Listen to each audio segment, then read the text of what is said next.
Impromptu. Neither shalt thou be afraid of the beast of the earth. Shalom. First and foremost, giving all praises, honor, glory, respect, and blessings to Yahweh, Bahasham, Yahweh Shai, Bahasham, Rachah Kodash. Salutations to the Lord's elect on the four corners of the earth, pushing this truth and sincerity while patiently waiting for Yahweh Shai's return. And as always, I would like to give double honors to our apostles and elders of Great Millstone, which have taught us everything we know through the spirit and power of Yahweh, Bahasham, Yahweh Shai. And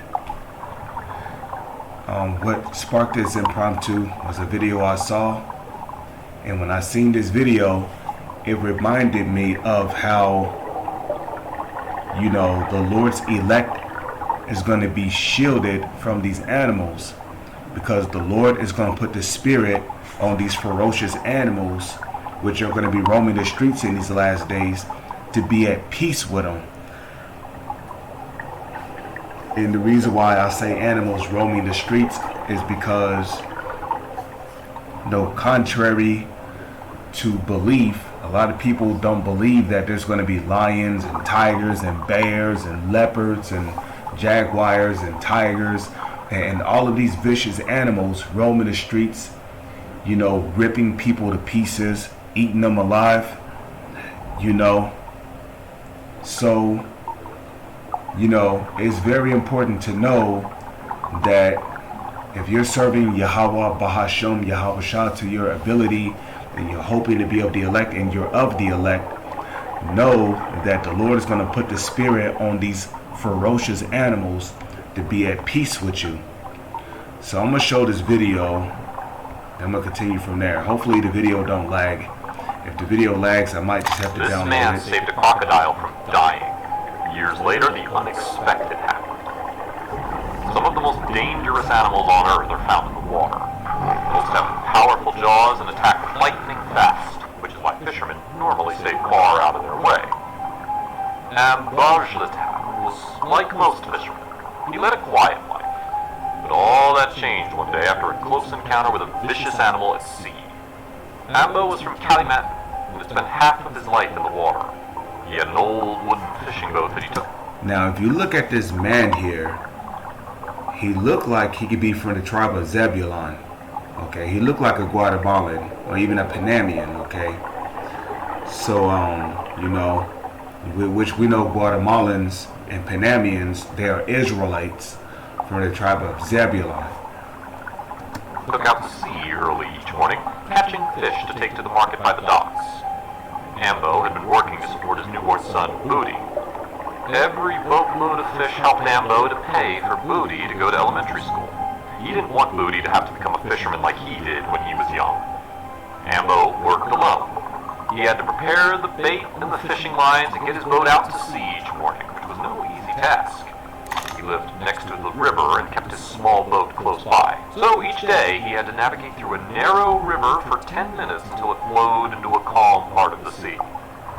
On one quiet morning when he reached the sea, it felt peaceful. The sun was still hiding behind the horizon as Ambo paddled one of his favorite spots. He was there before any of the other fishermen, which is what he...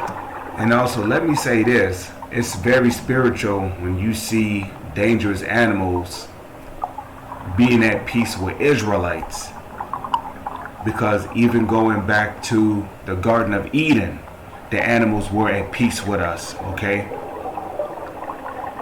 Because, animals, they can read spirits. They can see spirits. So even animals know, who are Israelites and who are Edomites. So it's always more likely for dangerous animals to be at peace with an Israelite. Because at the end of the day, the Lord knows that, we were created to be a peaceful nation. We went to war and this, that, fourth, and the other. Well, what does Yashar Allah mean? He is the prince of the power. So well, we're not just known as the children of the power, we're also known as the children of peace. Okay? What do you think Jerusalem mean? Jerusalem, we are known as Jerusalem, right? Jerusalem goes back to the Hebrew word Yara Shalom, which Yara is where you get the Hebrew word for city from. Then you got the word Shalom, which means peace. Yara Shalom. So we're known as, we're not just known as, the princes of the power. We're also known as the city of peace. Okay, and Jerusalem's a people before it's a place. So animals can read spirits, and they can tell when somebody is trying to be hostile towards them or trying to help them. Liked it. But if he had known... So it's spiritual how this guy right here decides to help a crocodile that was suffocating. But I'm going to go ahead and play the video. ...was waiting for him in the water that day, he might never have gotten into his boat in the first place. Ambo had grown up on the Bitten Islands, which he had watched transform into a small city over his life. When he was still a boy, he and his father would sit in their boat for hours without seeing another soul. Now he could see big boats in the distance, shipping coal and materials to the island. It meant more money for the local economy, but more pollution in the river. A lot had changed, but he tried not to let it bother him. Ambo still felt connected to his hometown through the fish and animals in the sea. Even on his days off, he would go swimming near the reef and look for new fish. And take note how he's a fisherman. Okay? Being a fisherman is very spiritual. Now, when Yahushua walked on water and he first encountered Peter and I believe his brother, what did Yahushua say to Peter and the other one? He said, "Follow me and I will make you fishers of men." Okay? So being a fisherman is very spiritual. He found that the most surprising animals came to you when you weren't even looking. After Rambo stopped his boat and got his line set up, he was ready to put his feet up and watch the sunrise. But he didn't have much time to relax. There was something in the water about to change his life. One of his fishing lines jolted suddenly to the left. Ambo peered over the side of the boat and thought that it must have been a big fish. But he saw the shadow of something pass under the boat that looked too pointy and large for a fish, as the shadow tugged on the fishing line. It soon pulled that fishing rod flying into the water behind it. Ambo was too slow to react and couldn't grab it in time. His boat was rocking from side to side and he tried to steady it. Just then, a massive green body came lunging out of the water. In between the splashes of water, Ambo saw that it had jagged, pointy teeth, and even its skin looked sharp. He realized that it was a crocodile. He had seen crocodiles before in shallower water, but never this far out from the swamp. Ambo also noticed that it wasn't a fully grown crocodile, maybe about 3 feet or 1 meter long. And as it twisted and turned in the water, he could see that a big plastic bag was caught in its mouth. As the animal tried... And you see, now you start to see why these different animals of the world hate Edomites. Because who's responsible for all the trash and the mass pollution in the water? The Edomites are. Okay? Dumping all kind of metal and toxins and plastic and all manner of aluminum and dangerous chemicals into the water. Animals, they end up breathing in all that pollution in the water, and it's revealed to them it's revealed to these different creatures as to who's responsible for the mass pollution. These animals know that the Israelites are not responsible for the trash in the oceans. They know that the devils are. Just like these different Edomites that get eaten up by bears and wolves out in the wilderness. Well, you don't think those bears and wolves are, you don't think they remember who's responsible for chopping down the trees and tearing down their habitat and causing them to relocate? Animals remember things like that. So when a wolf or a bear or some vicious creature out in the wildlife sees an Edomite, they're more than likely ready to attack and kill them because of the destruction of their habitat. Tried to snap its jaw open, it looked like it was choking. About 3 feet or 1 meter long. And as it twisted and turned in the water, you could see that a big plastic bag was caught in its mouth. As the animal tried to snap its jaw open, it looked like it was choking. Without thinking about it, Ambo jumped on top of the dangerous crocodile and started pulling its mouth open with his hands. The two went above and below the water as the small fisherman wrestled with the predator. The years of pulling his boat out to the river had made Ambo strong. After just a few seconds, he was able to pull the plastic out from the crocodile's mouth, saving the animal from certain death. Then, he pushed the crocodile away with his feet to give himself just enough time to swim back to the boat. The crocodile turned to face Ambo, and they both froze for a moment. The animal quickly swam off into the distance. Ambo climbed back into his boat, wrung out his wet clothes, and couldn't believe what had just happened. His adrenaline was pumping, and he took some time to calm down. But the day wasn't over. It was about to get even more bizarre. A little later, when Ambo was heading back to the river, he heard some splashing behind his boat. He looked back. To his surprise, there was the crocodile again. Ambo didn't know if he was in danger or not, so he sped up. But the crocodile quickly caught up to him and swam beside the boat. Slowly, she nudged the boat softly, and Ambo realized that she might be trying to play with him. So, Amber threw her one of the fish that he'd caught earlier. The crocodile snapped it up and swam next to the boat all the way until Ambo arrived near his house. His wife happened to be near the riverbed and yelled out to him, "Watch out!" saying in a panic, "There's a crocodile right there." But Ambo assured her that it was okay. She didn't believe him until he parked the boat and the crocodile gently swam up to her new friend.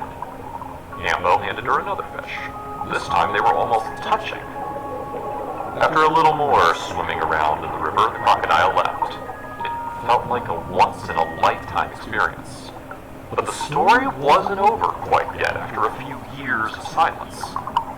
Ambo's wife had some great news. He had taken his son on a fishing trip out of town when his wife called him. She told him that something amazing had happened. That crocodile from years ago had returned, and she seemed to be looking for Ambo. Since he wasn't there, his wife fed the croc, as did their neighbors, who they had told about the story all those years ago. Then, the following day, Ambo returned home to find the crocodile there again. They greeted each other in a shallow part of the river, and the crocodile let Ambo come up close. The croc wasn't as small as he had remembered. She had grown into a full-sized crocodile, spanning 23 feet, or 7 meters from head to toe. But something that never changed was the level of affection for Ambo. The animal remembered him saving her life that day all those years ago. Ever since her return, Ambo had named the croc Riska. She swims up to the house looking for him and something to eat, of course. But when she doesn't appear, Ambo does the most unexpected thing. He takes out his boat and goes looking for her in the river, just like any pet owner would do if their pet dog or cat went missing. He roams the river until he finds her. When he does, he feeds her, sometimes fish or even 3 chickens. Once she's satisfied, she swims away. This also makes Ambo happy, and he will never forget to feed his friend. Even if Ambo went out of town for work, he would arrange for neighbors or friends of his to drop by and give the crocodile something to eat. This way, she would never go hungry, even if Ambo wasn't there to take care of her personally. Over the years, Ambo's son, Booty, grew attached to the crocodile too. One of his favorite things to do was to feed the crocodile with his father. Riska likes fish, but on special occasions, chicken or beef is on her menu. The crocodile's story has motivated Booty to make a change. He started cleaning up the plastic in the river every week and dreamed of becoming a politician to stop pollution from the nearby shipping town. The crocodile kept visiting Ambo's home for the next 20 years. Sometimes she followed his boat back through the river just like she did that first day. Whenever the crocodile was injured, Ambo would try his best to make her better. He even called the vet down to the river one day. The vet was too scared to get close, but he told Ambo what to do and gave him some medicine too. No one believed that a crocodile could trust a person, let alone this much, but Ambo's friendship with Riska had proven them wrong.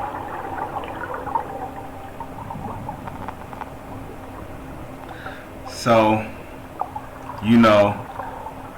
really, excuse me, really, when you see videos like that should comfort you, okay? Now, remember how Daniel was thrown into the lion's den, okay? Did not the Lord shut the mouth of the lions and put the spirit on the lions to be at peace with Daniel? Okay? So at the end of the day, the Lord put the spirit on that crocodile to be at peace with that man, Because at the end of the day, we're a peaceful people. Now, what did Yahweh Shai say in the book of Matthew, the 5th chapter? He's, and a matter of fact, I'm going to get it. Instead of just quoting it, let's just get it. Matthew, then I'll go back to Job 5 and 22. Matthew chapter 5, verse 10. So I'm going to just scroll up here. Okay, so let's scroll up to verse 7.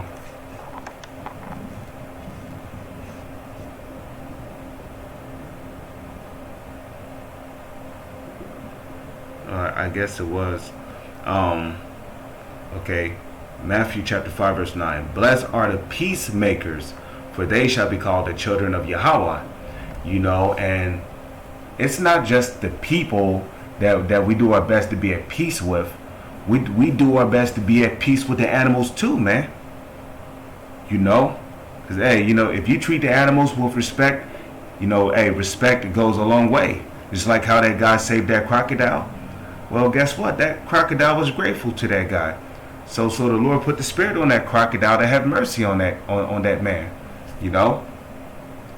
So in the time of Jacob's trouble, when there's going to be lions and all these very dangerous animals roaming the streets, you're not going to have to worry about lions. If you're of the elect, you're not going to have to worry about lions, chasing you down, trying to consume you. You're not going to have to worry about that. Hell, if anything, they might even bring you food. Just like how the Lord commanded the ravens to bring Elijah flesh when Elijah was tarrying up in the mountains.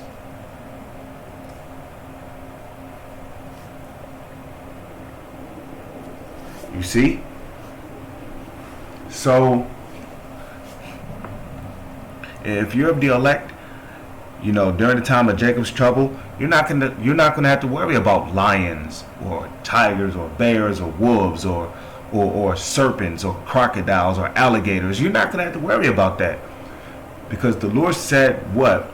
He said the beasts of the earth shall be at peace with you.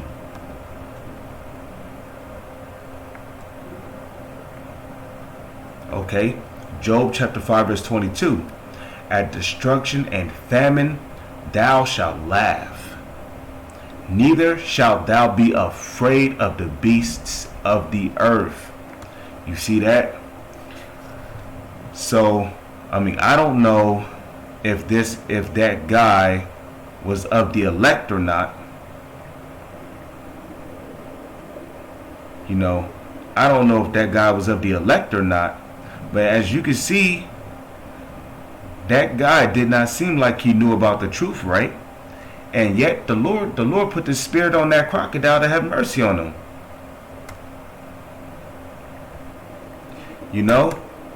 Don't you know that as soon as that guy, don't you know that as soon as that guy, sorry, fast forward here.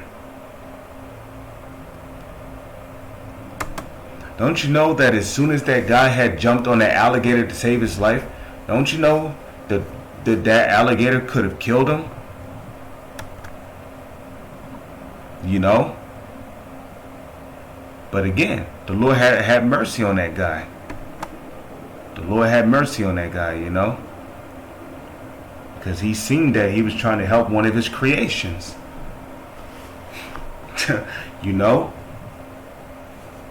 Now, if you're of the elect, you're not, you know, here it is, you know, a guy who saved a crocodile who's probably not of the elect, was at peace with a crocodile, one of the most dangerous, deadliest creatures on the planet.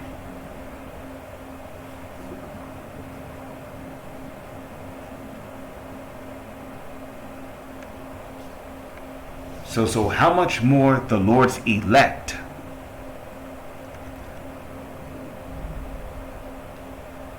How much more the Lord's elect? Okay? You don't think the Lord is going to protect you from these animals? You don't think the Lord is going to put the spirit on these animals, these vicious, deadly animals, to be at peace with you in those days? Job 5:23.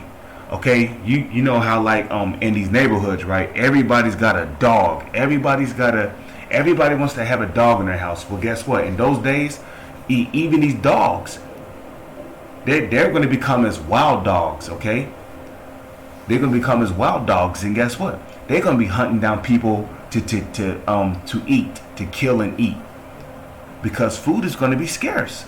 Who's going to be feeding their dog or cat in that day? So even these dogs are going to be used to consume people. So Job chapter 5 verse 23, it says, "For thou shalt be in league with the stones of the field, and the beasts of the field shall be at peace with thee." You see that? So the beasts of the field shall be at peace with thee. Okay. "And thou shalt know that thy tabernacle shall be in peace." Why? Because we're known as the city of Jerusalem. Okay? Yarash Shalom, the city of peace. Okay? "And thou shalt visit thy habitation and shall not sin." So now let's go to Isaiah chapter 11 verse 6, because this is also going to happen in the kingdom. Okay? This is going to happen in the kingdom. Isaiah 11:6. "The wolf also shall dwell with the lamb, and the leopard shall lie down with the kid." Okay, a leopard do you know how dangerous leopards are? They can run up to 35 miles per hour. Okay, once you come in contact with a leopard, a lion, or a tiger, you're not escaping that creature. You're as good as dead. But in the kingdom of heaven, it said that a leopard's going to lie down with the kid. Which a kid is really talking about a young goat. It says, "And the calf and the young lion and the fatling together, and a little child shall lead them." So a little child is going to lead a leopard, a goat, a young lion, and a fatling.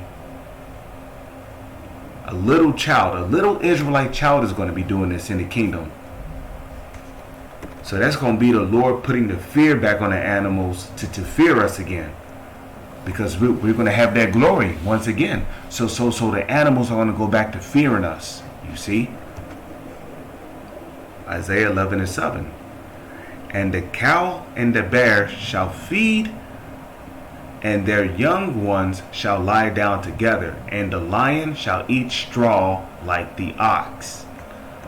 You know, you go on some of these YouTube videos and you type in "lions consuming their prey," man, you be like, damn, man, these lions and these different ilks and different deer-like creatures be getting fucked up by these lions and hyenas and shit, man. But look, in the kingdom, zebras are not going to have to worry about getting eaten by lions again. They're going to be eating straw.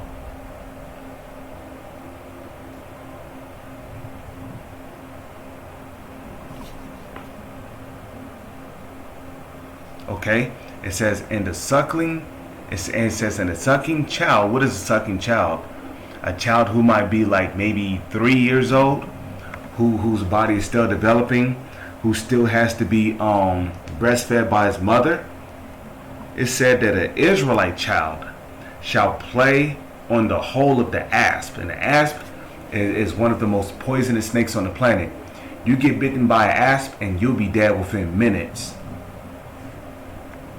But the scriptures say that a suckling child shall play on the hole of the asp, and the weaned child shall put his hand on the cockatrice den.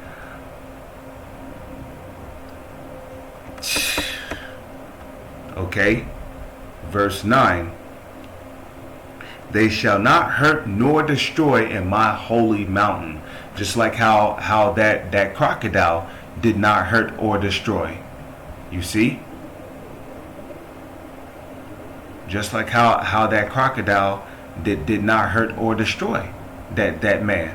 Okay? So these animals are going to be on a different level of being at peace with us when Jacob's trouble comes. Okay? The ones of us that are of the elect, that are meant to be alive until we see the return of Yahushua, the glorious return of Yahushua. The scriptures say that the beasts of the earth is going to be at peace with you. Okay? The scriptures say that when a man's ways pleaseth the Lord, he maketh even his enemies to be at peace with him.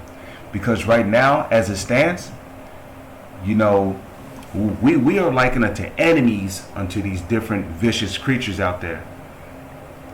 But in those days, you know, if you're of the elect and you please in the Lord said He's gonna make your enemies to be at peace with Him. So guess what? These different vicious animals are going to be at peace with us. It says, for the earth shall be full of the knowledge of Yahweh as the waters cover the sea. So with that, I'm going to say shalom. So on to the next one.